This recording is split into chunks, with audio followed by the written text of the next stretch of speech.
같이 기도하고 말씀 생각하십시다. 하나님 아버지, 하나님의 은혜로 이 저녁에도 예배당에 모여 하나님을 섬기며 또 하나님의 말씀을 조금 묵상케 하시니 감사를 드립니다. 위천하고 무익한 종을 주의 보배로운 피로 항상 씻으시고 주님의 귀한 말씀, 진리의 말씀을 조금이라도 몇 마디라도 바르게 전하게 하여 주시고 하나님의 영광을 위하고 영혼들의 유익을 위하여 전하게 하여 주셔서 그 말씀이 유익이 되고 또 하나님의 선한 뜻을 우리 가운데 이루게 하여 주시기를 원하옵고 말씀을 사모하는 자들마다 그 하나님의 말씀을 자세히 읽고 자세히 듣는 가운데 하나님의 큰 은혜를 받으며 진리의 지식이 더하며 주님을 사랑함이 더하며 주의 영광을 위하여 사는 모두들이 되게 하시고 바른 길 가는 자들이 되게 하여 주시기를 소원합니다. 감사하며 예수님의 이름으로 기도하옵나이다. 아멘. 아멘. 자, 이 시간에는 아가서 3장 1절부터 5절까지 말씀을 좀 생각해 보십시다. 1절 말씀 같이 보십시다. 내가 밤에 침상에서 마음에 사랑하는 자를 찾았구나. 찾아도 발견치 못하였구나. 내가 밤에 침상에서 마음에 사랑하는 자, 본문에 보면 마음에 사랑하는 자, 마음에 사랑하는 자, 여러 번 그런 말씀이 나오는데 마음에 라는 말을 원문을 보니까 내 영혼이 사랑하는 자 그렇게 되어 있습니다. 영혼의 활동이 마음이죠. 영혼의 활동이 마음입니다. 그리고 마음은 지식과 감정과 의지를 가지고 있다고 말합니다. 그래서 영혼의 활동, 우리의 영 혹은 영혼, 영이나 영혼은 두 개의 별개가 아니고 같은 것이라고 이해를 하고 그것이 전통적인 개혁신학의 교리적 이해입니다. 왜 그렇게 이해한다고 했습니까? 그것은 성경이 영과 영혼을 교대적으로 구별 없이 사용하고 있기 때문에 그렇습니다.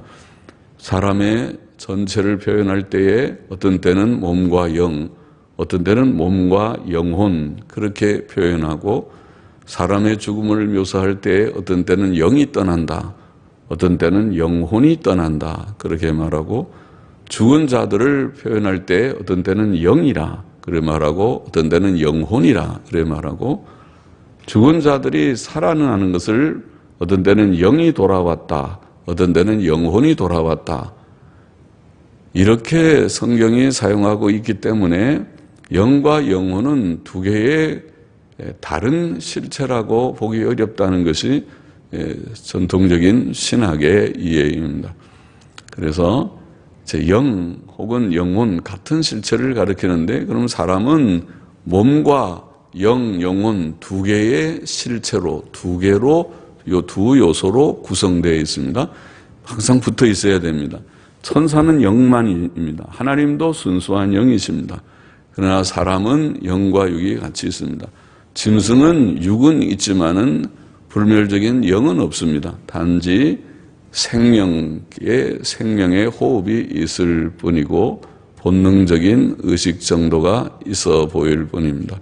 불멸적인 영은 사람과 같이 지정의가 있고 생각하고 느끼고 결정하고 그렇게 그것을 의사표현을 하고 그런 것이 사람과 같이 우리가 인격이라고 소위 말하는 인격적 요소들이 지정의의 요소인데 그런 요소들이 있다고 보지 않습니다.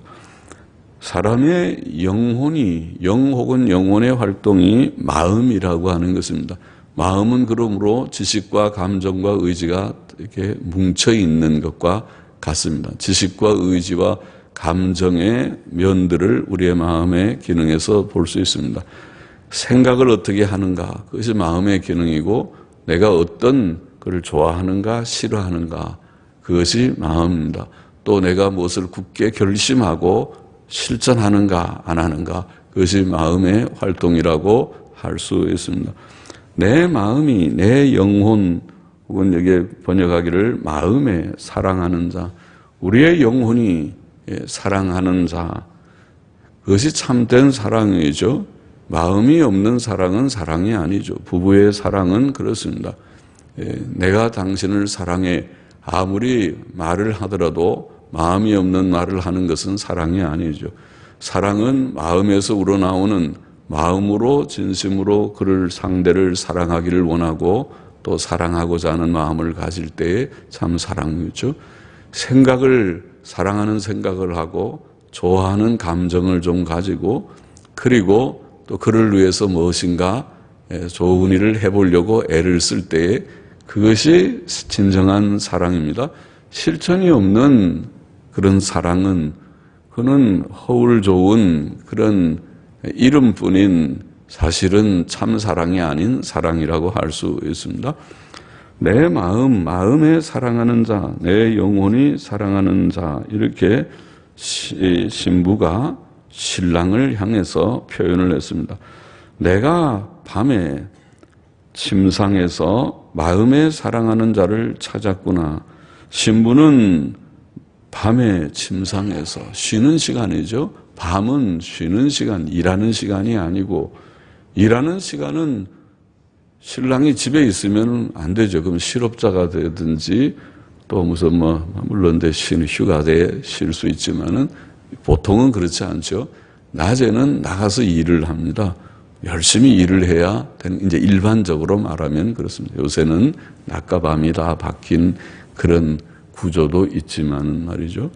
그래서 낮에는 나가서 일하고 또 밤은 좀 쉬게 하고, 겨울은 밤이 긴 것을 보면은 좀 많이 쉬라고 하는지도 모르겠어요, 하나님께서. 그래서 좀 쉬고 또 힘을 내서 아침에 나가서 또 일하고, 그렇게 하나님이 뜻하신 것이라고 보이는데, 밤에 쉬는 시간에 남편이 있어야 되잖아요. 그런데 침상에 남편이 없습니다. 밤에 침상에서 마음에 사랑하는 자, 이 신부는 남편을 정말 사랑하는데, 마음으로 사랑하는데, 입으로만 사랑하지 않고 진심으로, 영혼으로 사랑하는데 그 남편이 없습니다. 그래서 남편을 찾았습니다. 사랑하는 자를 찾았습니다. 그러나 찾아도 발견치 못하였습니다. 큰일이죠. 자, 이것은 주께서 우리와 늘 함께 계신 것이 정상이고, 늘 주님이 우리 곁에 계시고, 우리가 쉴 때에 주님이 우리와 함께 계시고, 그렇게 하는 것이 정상일 터인데, 그가 우리 곁에 계시지 않음을 나타낼 것입니다. 혹은 고난과 환난의 때에 주께서 함께 계시지 않음을 나타낼지 모르겠습니다. 주께서 우리 곁에 계시지 않은 까닭은 여러 가지 이유가 있을 것입니다. 죄를 지어서 보통 안 계시는 경우가 많습니다. 주님은 죄악을 기뻐하지 않기 때문에 죄를 지으면 주님이 우리를 좀 외면하시고 또 떠나가시듯이 우리를 멀리 하시고 하실 수 있을 것입니다. 구약적으로 말하면은 죄를 지은 사울을 주님께서 떠나셨습니다. 그가 주의 하나님의 영, 성령의 감동을 받는 그런 이스라엘의 초대 왕이었지만은 범죄하게 될 때에 하나님의 신이 그를 떠나고 하나님이 부리신 악신이 그를 괴롭히는 그런 일이 있었다고 사무엘의 상에 기록하고 있습니다. 죄를 지으면 그렇습니다. 오늘날도 우리가 불경건하게 늘 하나님 중심으로 말씀과 기도로 하나님 섬기기를 늘 힘쓰고 살지 않고 무신론적으로 하나님이 어디 계셔? 눈에 보이지 않는 하나님 없어. 이 세상은 다 인간 세상일 뿐이야. 세상에 나의 모든 삶은 내가 왕이고 내가 주인이고 내가 다 하는 것이지 하나님이 있을 곳은 없다고 생각하는 무신론적인 생각이죠. 하나님 없는, 그것이 제일 큰 죄죠. 하나님을 인정하느냐 안 인정하느냐는 가장 기본적인 문제인데, 사람이 하나님이 없다 그러면은 그보다 더 큰 죄가 어디 있겠습니까? 왜 그것이 죄입니까? 하나님이 계시기 때문에 죄죠. 하나님이 세상을 다 만드셨고 우리를 만드셨는데, 마치 자식이 부모가 낳았는데 나는 부모가 없다. 나는 그냥 내가 스스로 어느 날 이 세상에 태어난 거지, 부모가 나를 낳아준 적이 없고 나는 아빠가 없고 엄마가 없고 그렇다. 그렇게 말함으로써 부모의 마음에 대못을 박는 자와 같은 아주 불효잖아요. 불효자식이죠. 자식이 부모에게 효도를 하는 것은 먼저 부모님은 나를 배 아파서 낳으시고 나를 이렇게 잘 길러주셨습니다. 거기서부터 시작하는 것이 아닙니까? 그런 깨달음에서부터 부모를 경외하고 공경하고, 그리고 부모님을 위해서 무엇인가를 내가 이제 보답해 보려고 기쁘게 해드려 보려고 하는 그런 마음이 거기에서 나오는 것이 아닙니까? 그 기본이 없는 사람과 같습니다. 하나님을 부정하는 무신론, 이것이 불경건이고 죄지요. 그런 죄. 또 하나님을 부정하기 때문에, 불경건하기 때문에 생기는, 하나님 없으면 뭐만 있어요? 세상밖에 없죠. 세상을 사랑하고 돈이나 사랑하고 그의 가치는 돈밖에 없어요. 그래서 그 헛된 돈을 벌기 위해서 평생을 고생하다가 나중에 몸에 병이 들거나 이제 죽을 쯤 되면은 그때서 깨닫지요. 아, 내가 인생을 어떻게 살았는가. 돈벌레처럼, 돈 만드는 기계처럼 돈 벌기 위해서 나는 정신없이 아침부터 저녁까지 정신없이 살았는데, 살다 보니까 인생이 다 이제는 저물어졌구나 생각하겠죠. 아, 인간을 이렇게 돈만 벌다가 사는 그런 기계와 같은 존재인가. 인간의 삶의 목적이 좀 더 고상한 데 있지 않았는가. 이것을 뒤늦게 반성하는 그런 이제 삶이 되겠죠. 그래서 돈을 사랑하고, 돈은 벌어야 되지만은 돈 벌지 않아야 된다는 것이 아니지만은 그것이 우리의 목표가 아니고, 그것은 작은 하나의 수단일 뿐이고, 돈을 벌어서 그 다음에 그 돈 가지고 어떻게 사느냐, 그것이 있어야 되는데 그게 빠져버리고 돈 버는 것 자체가 목적이 된 것이 문제라는 말이죠. 그래서 돈을 사랑한다든지 또 육신의 쾌락이 그의 삶에 큰 가치가 된다는 것은, 이런 것이 다 하나님께서 미워하시는 죄되는 그런 일이 아닙니까? 그래서 그렇게 사는, 하나님 없는 사람들이 대체로 사는 것은 세상 사랑하고 돈을 사랑하고 자기를 사랑하고 자기를 지극히 아껴요. 자기에게는 조금만 뭐가 해가 돼도 보통 불쾌한 것이 아니고 자기가 좋아하는 대로 사는 것이, 이게 일반 사람들 아닙니까? 자기가 좋아하면 뭐든지 하고 자기가 싫어하면 뭐든지 안 하고, 그것이 그들의 가치는 자기 혹은 자기의 육신의 즐거움, 쾌락이라는 것이, 그것이 가치가 됐기 때문에 그런 것이죠. 자, 그런 것을 추구하게 될 때에 하나님께서 그러면 너는 내가 필요 없겠구나. 그거하고 살라. 그리고 하나님께서 떠나시겠죠. 그렇게 떠나버리게 될 것입니다. 성도라는 자들도, 주를 믿고 하나님을 믿는 자들도 바른 지식이 없고 바르게 우리가 하나님을 섬김이 없는 자들은 그런 세상적인 가치나 세상적인 그런 생각, 육신의 죄성에 이끌려서 그렇게 해서 얼마든지 살 수 있을 것입니다. 우리 속에도 다 그런 것이 있습니다. 돈 사랑하지 않는 사람 마음이 없고, 육신의 쾌락을 즐거워하지 않는 것이 재미를 좋아하는 마음은 누구에게나 다 있을 것입니다. 세상이 멋있게 보이는 것은, 그것은 부정할 수 없는 일일 것입니다. 그 멋있는 것을 멋있지 않다고 생각하는 것은, 그것은 정신없는 일일 것입니다. 그러나 그 모든 것들이 헛되다는 것을 우리가 알고, 그 배후에 하나님이 계시다는 것을 알고, 그 모든 창조 세계는 하나님의 영광을 위하여 사용돼야 한다는 것을 아는 것뿐입니다. 우리가 또 어떤 선을 넘어가면 안 되는 그런 절제심이 있어야 된다는 걸 아는 것뿐입니다. 과하면 안 돼, 탐심을 부려도 안 되고, 너무 지나치게 모든 것을 추구해도 안 되고, 하나님께서 우리에게 주신 어떤 적정한 선이 있어서 누려야 될 것을 감사하게 먹고 마시고, 또 가정을 이루고 결혼 생활을 하고 아름답게 사는 모든 것이 다 하나님이 주신 복이라고 전도서에도 가르치고 우리가 다 많이 읽어봤지만은 그러나 넘어가면 안 되는 그런 선이 있는 것과 같습니다.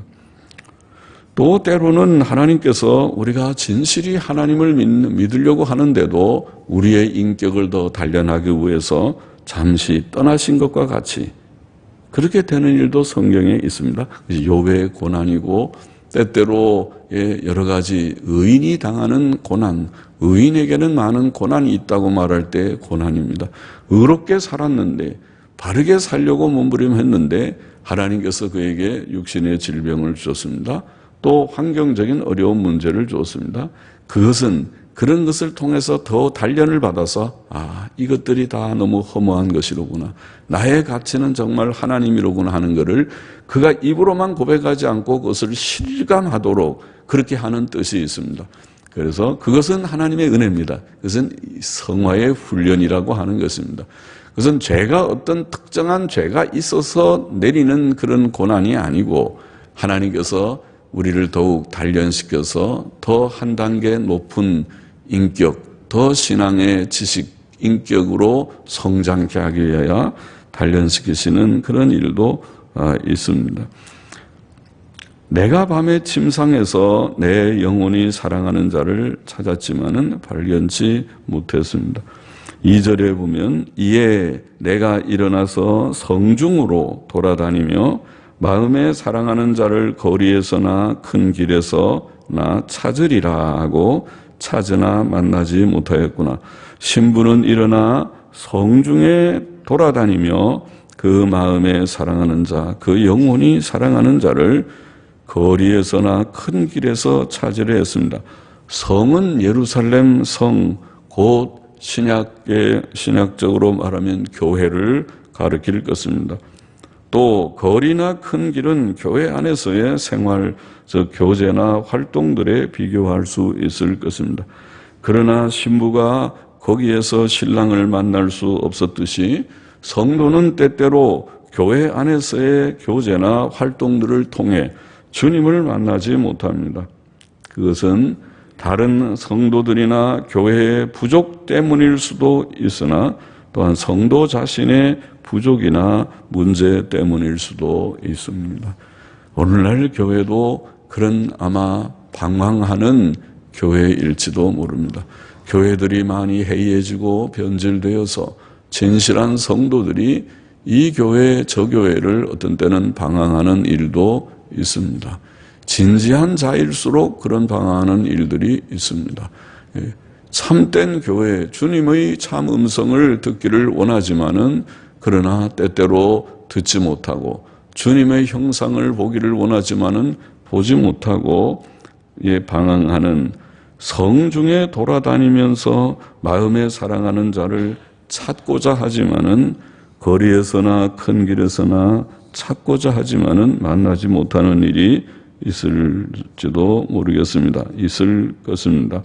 3절, 4절을 보십시다. 성중에 행순하는 자들을 만나서 묻기를 내 마음에 사랑하는 자를 너희가 보았느냐 하고 그들을 떠나자마자 마음에 사랑하는 자를 만나서 그를 붙잡고 내 어미 집으로 나를 잉태한 자의 방으로 가기까지 놓지 아니하였노라. 행순하는 자들 혹은 국한문 성경에는 순행하는 자들의 그것을 왜 그렇게 번역했는지 한글 성경하고 국한문 성경하고 개역 성경이 어순이 바뀌어 있지만은 행순이나 순행이나 뜻은 같을 것이라고 보입니다. 순행하는 자들, 그것이 더 많이 우리가 좀 쓰이는 말이 아니었는가 싶은데, 순행하는 자들이라고 하는 쇼메림이라는 샤마르라는 말은 지킨다는 말입니다. 지키는 자들 혹은 경비하는 자들, 파수꾼들, 그렇게 번역할 수 있는 단어입니다. 순행하는 자, 곧 이렇게 성을 지키고 경비하는 파수꾼들은 영적으로 말하면 구약시대에는 선지자들이고 신약시대는 목사들이나 장로들을 가리킬 것입니다. 신부는 그들에게 마음에 사랑하는 자를 보았느냐고 물었으나 그들에게서 시원한 대답을 들은 것 같지 않습니다. 때때로 교회의 목사들과 장로들도 주님에 대해 잘 알려주지 못합니다. 아마 그들의 불경건과 불충성과 부족 때문에 그러할 것입니다. 그러나 여기에 신부는 그들을 떠나자마자 그 마음에 사랑하는 자를 만났다고 그렇게 본문에 되어 있습니다.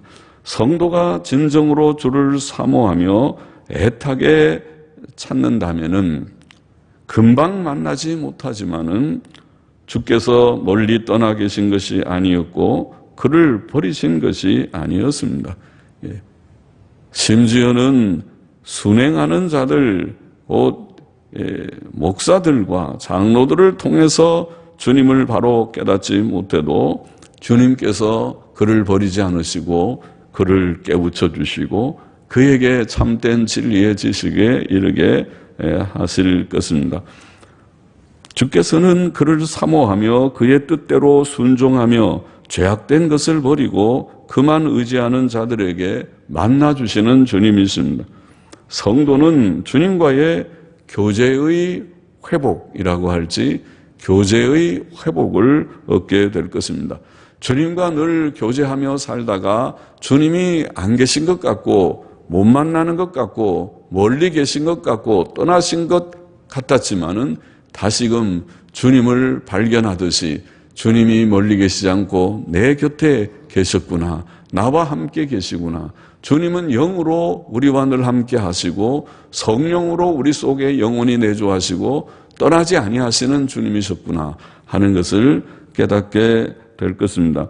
하나님께서는 말씀하시기를 너희는 내게 부르짖으며 와서 내게 기도하면 내가 너희를 들을 것이요 너희가 전심으로 나를 찾고 찾으면 나를 만나리라.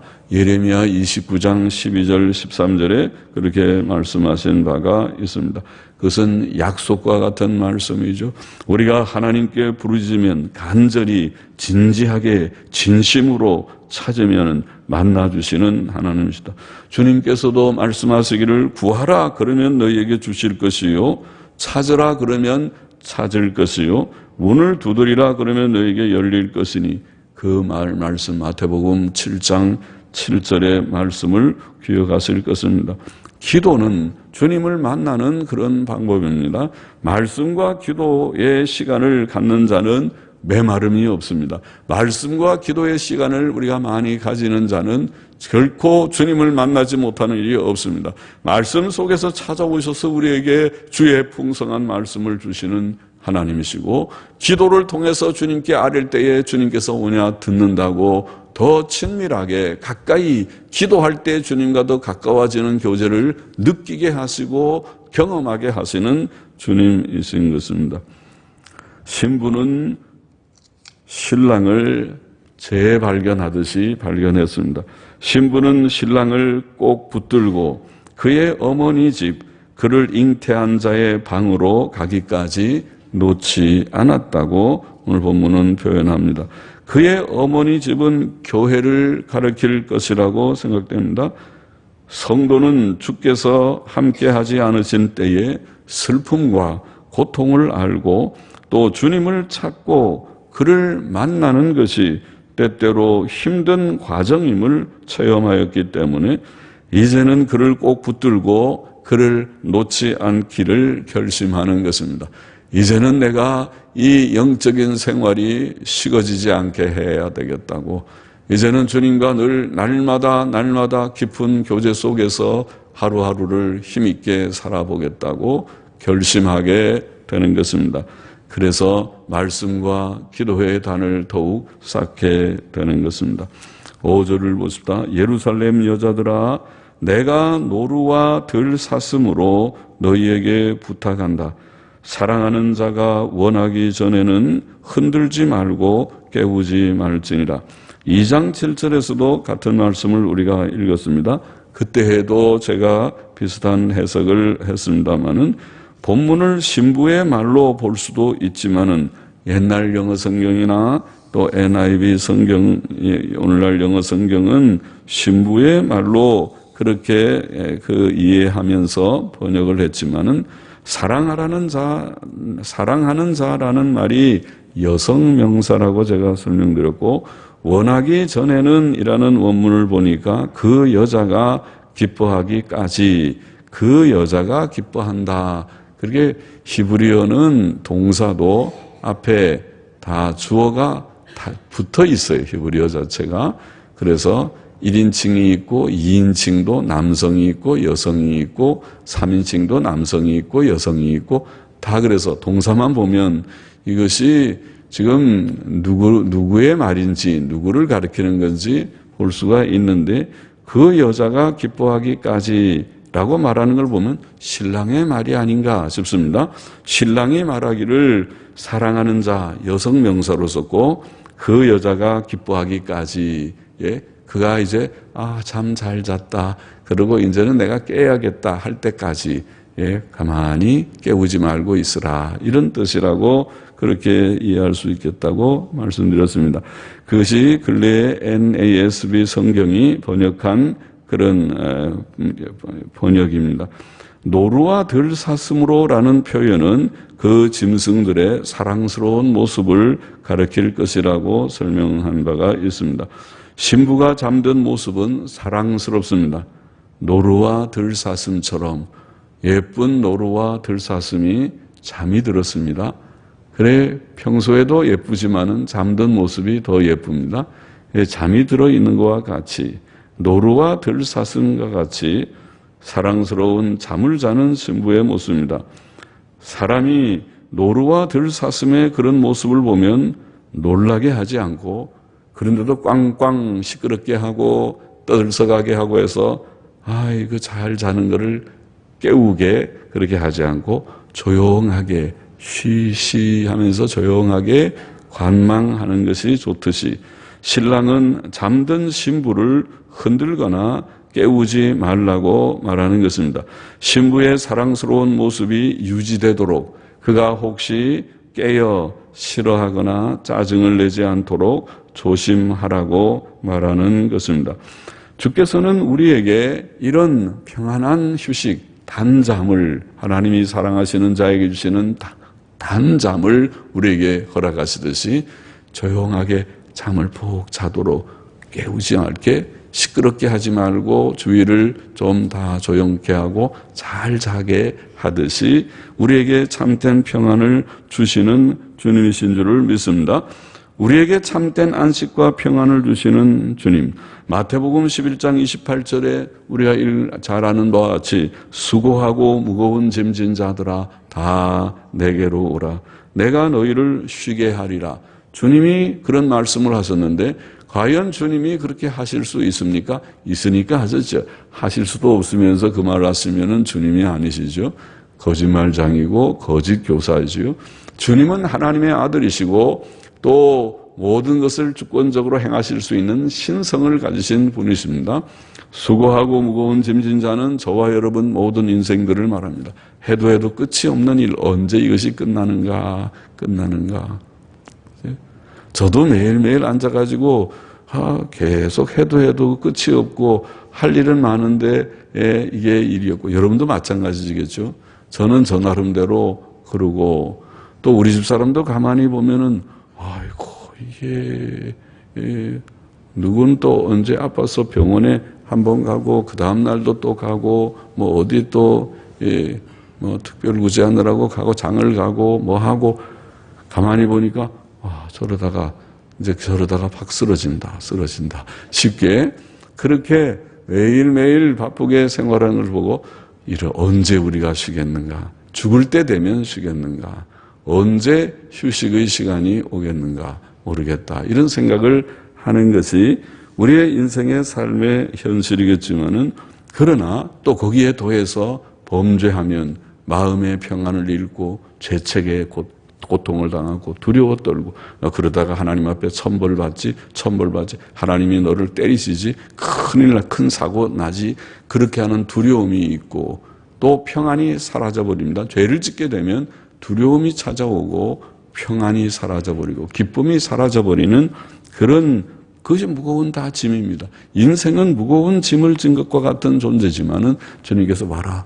죄짐을 다 해결해 주시고 죄사함을 주시고 우리에게 참된 평안과 안정을 주실 수 있는 주시는 주님, 주실 수 있는 주님이십니다. 그렇게 우리가 바로 깨달으면 주님께 나가는 것을 다 좋아할 거예요. 오늘도 주님 만나러 간다. 몸 아픈 사람들은 병원 가는 걸 좋아하듯이 병원 가야 선생님이 진찰해서 청진기 갖고 딱 진찰해보고 이 어떤 뭐가 좀 안 좋군요. 처방해서 약 주면 먹으면 다 좋아지듯이 주님께서 우리를 만나주시고 너는 뭐가 좀 부족하구나. 주님이 우리에게 고쳐주시고 마음의 평안을 주실 수 있는 주님이 아닙니까? 주님께로 오면 주께서 쉼을 주시리라고 친히 말씀하셨고 그것은 공수표가 아니고 분명히 약속의 말씀이고 또 우리에게 그 약속을 주셔서 예수님 진실이 믿는 사람들이 상당한 평안을 땅 위에서 누리고 있는 줄을 믿습니다. 변해서 평안을 주시는 주님이심을 우리가 체험하고 있는 줄 믿습니다. 요한복음 14장 27절 자주 인용하지만은 그의 말씀에서도 평안을 너희에게 끼치노니 곧 나의 평안을 너희에게 주노라. 내가 너희에게 주는 것은 세상이 주는 것 같지 아니하니라. 너희는 마음에 근심도 말고 두려워하지도 말라. 얼마나 좋은 말씀인지. 세상이 주는 평안이 뭔가요? 세상이 주는 평안은 좀 돈이나 또 음식에 무슨 맛있는 음식이나 또 조금 자녀들을 통한 위로를 받거나 그런 거겠지만은 그것도 오래 가지는 않을 것이에요. 일시적이고 그때 조금 반듯하다가 또 언제 자식이 항상 위로만 주는 어떤 때는 속썩이기도 하고 돈이 항상 유효하지 않고 어떤 때는 또 이상하게 돈이 갑자기 사고가 나서 날아가기도 하고 그런 것이 아닙니까? 그렇게 세상에 주는 평안은 온전하지를 못합니다. 또 우리나라 같은 데가 얼마나 평안이 없는 나라입니까? 바로 온 세계 중에서 전쟁의 일촉즉발의 전쟁 앞에 있는 나라와 같은 나라가 아닙니까?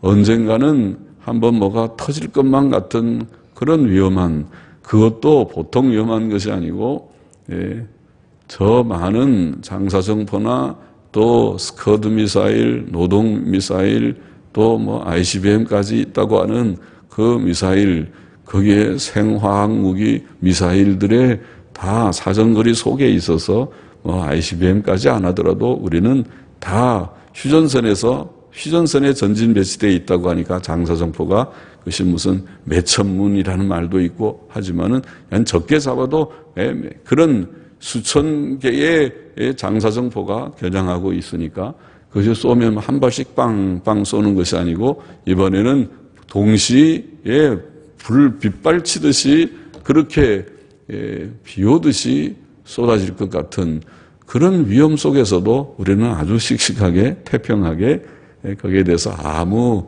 무디게 그렇게 잘 살고 있는 것 같습니다만은 하나님께서 주시는 평안은 세상이 주는 것하고 다릅니다.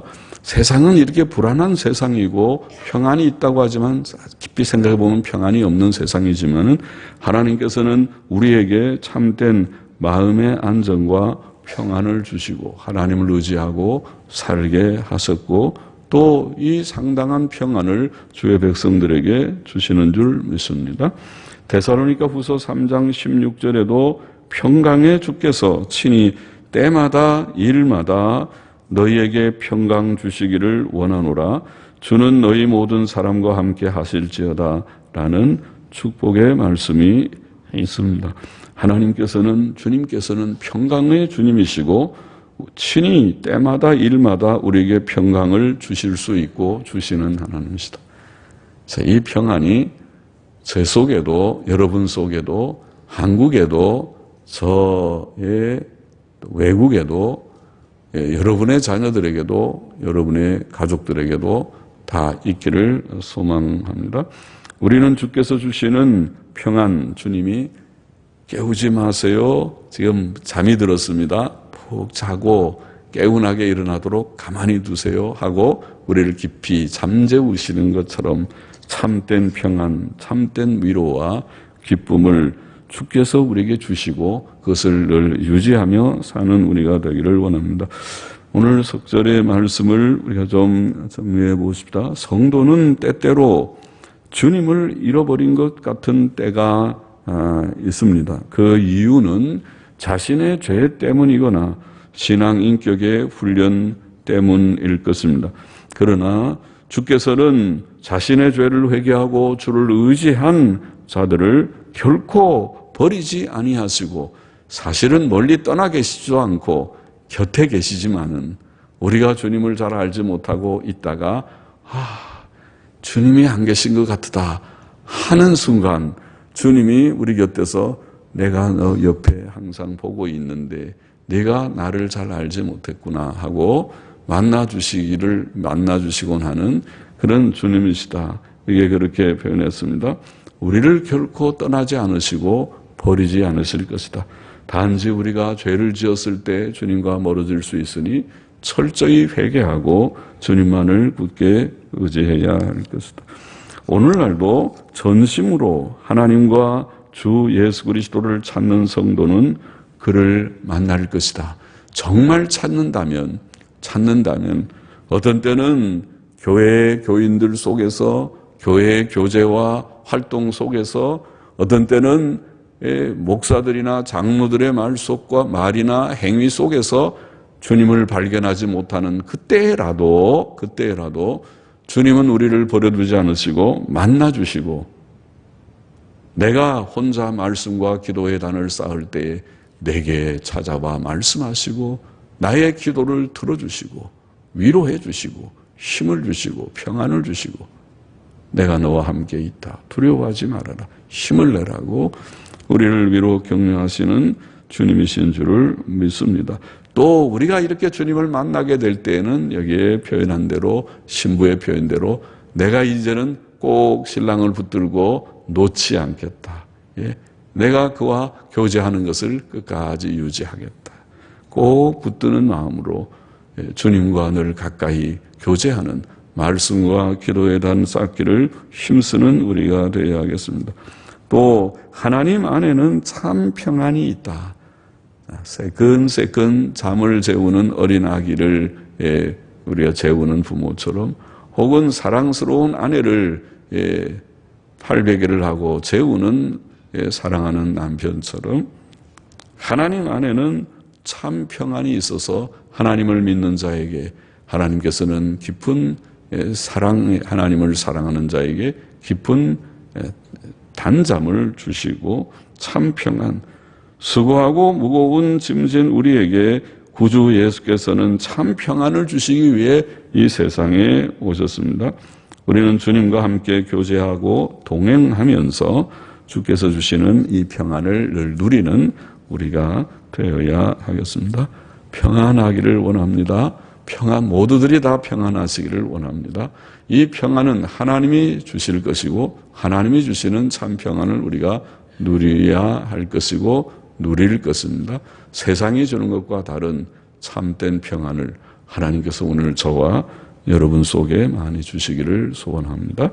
기도하십시다. 하나님 아버지, 늘 주님과 가까이 교통하며 때때로 지상교회는 또 교회의 성도들의 교제의 모임이나 또 인간 교역자들의 말이나 모든 행실에서는 실망하거나 또 참 주의 모습을 발견하지 못하는 그때라 할지라도 하나님께서 우리에게 주신 신구약 성경책의 말씀과 또 하나님과의 진지한 인격적인 기도의 주님 교제 가운데서 주님을 만나고 주님과 늘 교통하며 동행하며 주의 주시는 참된 평안과 안식을 땅 위에서도 맛보다가 영광의 천국에 넉넉히 들어가는 저희들이 되게 하여 주옵소서.